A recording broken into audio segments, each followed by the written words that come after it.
Hello friends, നമ്മുടെ പുതിയ വീഡിയോയിലേക്ക് എല്ലാവർക്കും സ്വാഗതം.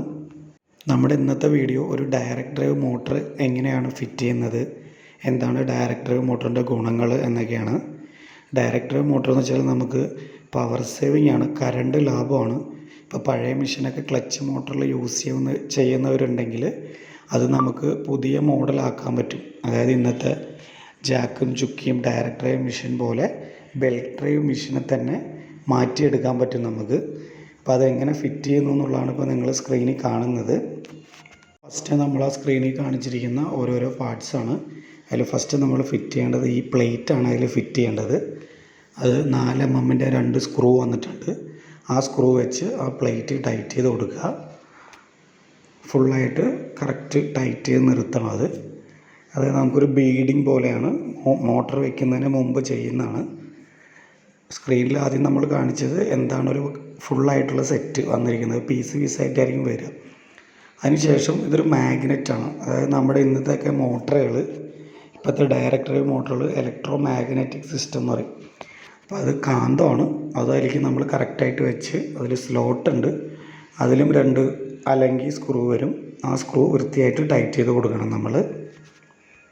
അത് 3 mm അലങ്കി സ്ക്രൂ ആണ് അതിൽ വരിക. അത് വൃത്തിയായി ടൈറ്റ് ചെയ്ത് കൊടുത്തതിന് ശേഷം നമുക്ക് അടുത്ത പാർട്സ് കയറ്റി കൊടുക്കാം. അപ്പോൾ ഈ അലങ്കി സൈസ് പറയണത് ഈ ടൂൾസ് ഉണ്ടെങ്കിലാണ് നിങ്ങൾക്കത് കറക്റ്റായിട്ട് കയറ്റി കൊടുക്കാൻ പറ്റുള്ളൂ. പിന്നെ ആ ബോഡി നമുക്കൊരു സ്ക്രൂവും ഒരു പ്ലേറ്റ് വാഷറും കൂടെ വന്നിട്ടുണ്ട്. ഇത് നമ്മൾ 6 mm അലങ്കിയിട്ടാണ് ടൈറ്റ് ചെയ്യുന്നത്. പിന്നെ അതിൻ്റെ താഴെ വന്നിട്ടുള്ളതും അതുപോലെ തന്നെ 6 mm അലങ്കി സ്ക്രൂ ആണ്, അതും ടൈറ്റ് ചെയ്യണം. ഇനിയാണ് നമ്മുടെ ഇപ്പോൾ ഉള്ളത്, നമ്മൾ ജസ്റ്റ് ആ മാഗ്നറ്റാണ്. ഇതാണ് നമ്മുടെ ബോർഡും മോട്ടറും ഇതിനകത്താണ്, അത് ഒരുമിച്ചാണ്. അപ്പോൾ ഇതിനകത്ത് ആ മോട്ടറിലും കാന്തമുണ്ട്.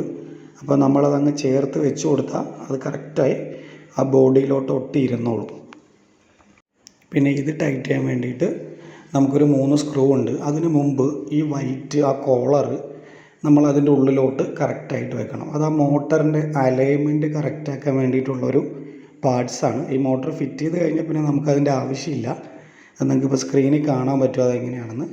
ഫുള്ളായിട്ട് അതിൻ്റെ ഉള്ളിലോട്ട് പ്രസ് ചെയ്ത് വെച്ചതിന് ശേഷം മാത്രമേ ഈ 3 സ്ക്രൂ നമ്മൾ ടൈറ്റ് ചെയ്യാൻ പാടുള്ളൂ. അത് 5 mm അലങ്കിയാണ്. അത് ഫിറ്റ് ചെയ്യുന്ന സമയത്ത് എൻ്റെ അടുത്ത് T ടൈപ്പ് ഇല്ലായിരുന്നു. നിങ്ങളൊക്കെ ഫിറ്റ് ചെയ്യുമ്പോൾ മാക്സിമം T ടൈപ്പ് തന്നെയാണ് നമുക്ക് നല്ലത് ഫിറ്റ് ചെയ്യാൻ. അപ്പോൾ അന്നേരം എൻ്റെ ബാഗിൽ അത് മിസ്സായിരുന്നു. അപ്പോൾ അത് കറക്റ്റായിട്ട് 3 സ്ക്രൂ ടൈറ്റ് ചെയ്ത് കൊടുക്കുക. ഓൾമോസ്റ്റ് നമ്മുടെ ഫിറ്റിംഗ് കഴിഞ്ഞു. കാരണം ഇപ്പോൾ ബോർഡും മോട്ടറും ഫിറ്റ് ആയിട്ടുണ്ട്. അത് ഫിറ്റ് ചെയ്ത് കഴിഞ്ഞ് കഴിഞ്ഞാൽ ആ 3 സ്ക്രൂവും ഫുൾ ടൈറ്റ് ചെയ്ത് കഴിഞ്ഞാൽ നമ്മൾ ഇപ്പോൾ ആ ഒരു കോളർ അതിൻ്റെ ഉള്ളിലോട്ട് വെച്ചിരിക്കുന്നത് നമ്മൾ തിരിച്ചെടുക്കും. അത് തിരിച്ചെടുക്കണം. ആ കോളർ നമുക്ക് അലൈൻമെൻറ്റ് ചെയ്യാൻ വേണ്ടി മാത്രമാണ്. ഇപ്പോൾ ഈ ഫിറ്റ് ചെയ്യുന്ന മോട്ടർ ജുക്കിയിൽ മാത്രമാണ് സ്യൂട്ടാവുള്ളൂ. പക്ഷേ ഏത് മെഷീനിലും, ബ്രദറോ ഉഷയോ ഏതിൽ വേണമെങ്കിലും ഇതുപോലത്തെ മോട്ടർ നമുക്ക് അവൈലബിളാണ്. ഈ മോഡലല്ല, പക്ഷേ വേറെ അതർ ബ്രാൻഡ്സിൻ്റെ മോഡലുകൾ നമുക്ക് കിട്ടും.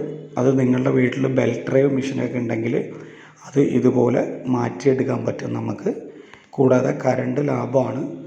കൂടാതെ ചില മോട്ടറൊക്കെ വാങ്ങിക്കുമ്പോൾ അതിൻ്റെ കൂടെ തന്നെ LED ലൈറ്റ് ഉണ്ടാവും. ഇപ്പോൾ നിങ്ങൾ സ്ക്രീനിൽ ശ്രദ്ധിക്കേണ്ടത് ആ ഒരു മാർക്കിംഗ് കാണിക്കുന്നുണ്ട്. നമ്മൾ ആ ഫ്ലൈ വീൽ എന്നാണ് ഇപ്പോൾ അതിന് പറയുക. ആ ഹാൻഡ് വീലാണ് നമ്മളെ സാധാ മെഷീൻ്റെയൊക്കെ ഉള്ള പോലെ. ഇതാണ് നമ്മളിപ്പോൾ സൂചി മുകളിലേക്കും താഴത്തേക്ക് ആക്കുമ്പോൾ തിരിക്കേണ്ടത്. അപ്പോൾ ഇത് ഫിറ്റ് ചെയ്യുമ്പോൾ ആ ഒരു ആരോ മാർക്കും അതിൻ്റെ ലൈനും കറക്റ്റാക്കിയിട്ട് വേണം നിങ്ങൾ ഫിറ്റ് ചെയ്ത് കൊടുക്കാൻ. എന്നാലാണ് നമുക്ക് നീഡിൽ പൊസിഷൻ എന്ന് പറയും. നമ്മൾ പുറകിലേക്കൊക്കെ ചവിട്ടി കഴിഞ്ഞാൽ സൂചി മുകളിലേക്ക് വരാൻ വേണ്ടിയിട്ട് ചെയ്യുന്നതാണ് ഈ നീഡിൽ പൊസിഷൻ. സൂചി താഴെ നിൽക്കണോ മുകളിൽ നിൽക്കണോ, അപ്പോൾ അത് കറക്റ്റ് ആവണമെങ്കിൽ നിങ്ങൾ ആരോ മാർക്ക് കറക്റ്റാക്കി നോക്കിയിട്ട് വേണം ഫിറ്റ് ചെയ്യാൻ.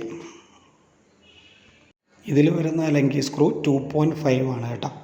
അപ്പോൾ നമ്മുടെ അടുത്ത് ഈ പറഞ്ഞ ടൂള് അലങ്കികളെല്ലാം ഉണ്ടെങ്കിൽ നമുക്കിത് ഫിറ്റ് ചെയ്യാൻ പറ്റുള്ളൂ. അത് 2 സ്ക്രൂ ഉണ്ട് അതിനകത്ത്. അപ്പോൾ രണ്ടും നമ്മൾ വൃത്തിയായിട്ട് ടൈറ്റ് ചെയ്യുക. അതിൻ്റെ ആ മാർക്കിംഗ് നോക്കുക. അപ്പോൾ ഈ മോട്ടറിലാണ് മാർക്കിംഗ് ഇങ്ങനെ വന്നിട്ടുള്ളത്. ചില മോട്ടറിൽ ഇങ്ങനെ ഉണ്ടാവില്ല, നോർമലായിരിക്കും. അപ്പോൾ ഇതിൽ ജുക്കിയുടെ ജിൻ എന്ന് പറഞ്ഞ ബ്രാൻഡാണ് നമ്മളിപ്പോൾ ഫിറ്റ് ചെയ്യുന്നത്. ആ മോഡൽ വന്നിരിക്കുന്നത് ഇപ്പോൾ ഈ ഒരു സിങ്ക്രോണൈസിങ് സിസ്റ്റം ക്ലിയർ ചെയ്യാൻ വേണ്ടിയിട്ടുള്ളതാണ്. ഇപ്പോൾ നിങ്ങളിപ്പോൾ സ്ക്രീനിൽ കാണുന്നത് ബോബിൻ വൈൻഡർ സെപ്പറേറ്റ് ആണ് ഈ മോട്ടറിൽ വന്നിട്ടുള്ളത്. ചില വേറെ ബ്രാൻഡിൻ്റെയൊക്കെ ആ മോട്ടർ ആകുമ്പോൾ അതിൽ തന്നെ ചിലപ്പോൾ ചേർന്ന് തന്നെ ബോബിൻ വൈൻഡർ വരും. ഈ ബോബിൻ വൈൻഡർ നമുക്ക് നമ്മുടെ സൗകര്യം അനുസരിച്ച് എവിടെ വേണമെങ്കിലും മാറ്റി വയ്ക്കാം. ഇപ്പോൾ ഈ താഴെ നമ്മളതിൻ്റെ ആക്സിലേറ്ററും വരും. ആക്സിലേറ്റർ ടേബിളിൽ പിടിപ്പിക്കണം. നമ്മുടെ പഴയ മോട്ടറുകളുണ്ടെങ്കിൽ അത് അഴിച്ച് മാറ്റിയിട്ട് നമുക്ക് താഴെ മോട്ടറില്ല. പിന്നെ ഇതിപ്പോൾ കുത്തുന്നത് ആക്സിലേറ്റർ കേബിളാണ്. നമ്മൾ താഴെ പിടിപ്പിച്ചിരിക്കുന്ന ആക്സിലേറ്ററിൻ്റെ കണക്ടറാണ് ഇപ്പോൾ കൊണ്ടുവന്ന് മോട്ടറിൽ കൊടുക്കുന്നത്. ഈ ബ്ലാക്ക് കളറിൽ കാണുന്നത് ബോബിൻ വൈൻഡറാണ്. ബോബിൻ വൈൻഡർ നമുക്ക് മോട്ടറിൽ തന്നെ കുത്താം. മോട്ടറിൽ കുത്തി കഴിഞ്ഞാൽ ഓട്ടോമാറ്റിക്കലി അതിന് സപ്ലൈ വരും. പിന്നെ ഇതിൽ നമുക്ക് സ്പീഡ് അഡ്ജസ്റ്റ്മെൻ്റ് ഉണ്ട്. അതുപോലെ തന്നെ ഇനി ലൈറ്റ് വേണമെങ്കിൽ നിങ്ങൾക്ക് ലൈറ്റ് പിടിപ്പിക്കാം. ഇപ്പോൾ ലൈറ്റ് പിടിപ്പിക്കുന്നത് ഞാനിതിൽ കാണിച്ചിട്ടില്ല. കണ്ടോ, നമുക്കൊരു 4000 5000 ഒക്കെ സ്പീഡാണ്. കൂടാതെ ഇത് കറണ്ട് നമുക്ക് ലാഭമാണ് ഇതിൻ്റെ ഏറ്റവും വലിയ ഗുണം. അപ്പോൾ ഇന്നത്തെ വീഡിയോ നിങ്ങൾക്ക് എല്ലാവർക്കും ഇഷ്ടമായെന്ന് വിചാരിക്കുന്നു.